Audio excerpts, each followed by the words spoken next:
হ্যাঁ আমি। তুই কাঁদছিস কেন প্রিয়া?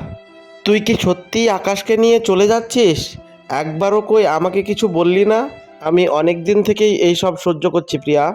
তুই রাজকে ভালোবাসিস বলে আমি তোর হয়ে আকাশের কাছে অভিনয় করেছি। প্রিয়া, আমি নিজেই আকাশকে ভালোবেসে ফেলেছি। আমি ভুল করেছি প্রিয়া। সাথী, আজ আমার রাজের সাথে ব্রেকআপ হয়ে গেছে। আমি বুঝতে পেরেছি আকাশ কতটা ভালো মানুষ। আমি ওকে হারাতে চাই না। আকাশ বলল, কে আসলে প্রিয়া? এতদিন আমি যার সাথে কথা বলেছি সে কোথায়? সাথী কোথায়?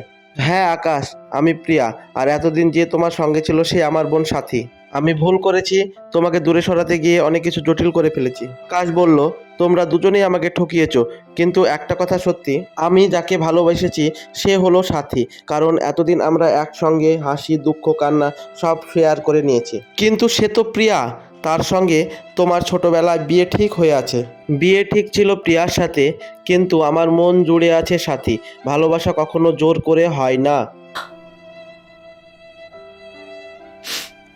তোমরা ফিরে এসো, আমি আর তোমাদের আলাদা করব না। আমার ভুলের জন্য তোমাদের জীবন নষ্ট হোক সেটা আমি চাই না। আমরা খুব তোমাদের উপর রেগে গিয়েছিলাম, তারপরে পিয়ার কাছে সব সত্যি কথাটা শুনলাম। ভালোবাসা যদি সত্যি হয় তাহলে আমরা আর বাধা দেব না। তোরা দুজন সুখী থাকিস, এটাই আমার সবচেয়ে বড় সুখ। প্রিয়া, তুমি আমাদের দুজনের জন্য যা করেছো তা কখনো আমি ভুলবো না।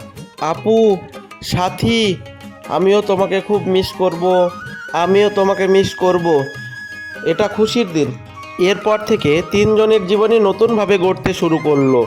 প্রিয়া নিজের ভুল শুধরে নতুনভাবে জীবন গড়তে শুরু করলো। আর আকাশ ও সাথী শিখে গেল ভালোবাসা কখনো জোর করে হয় না। সত্যিকারের ভালোবাসা সব স্বপ্ন সত্যি করে দেয়।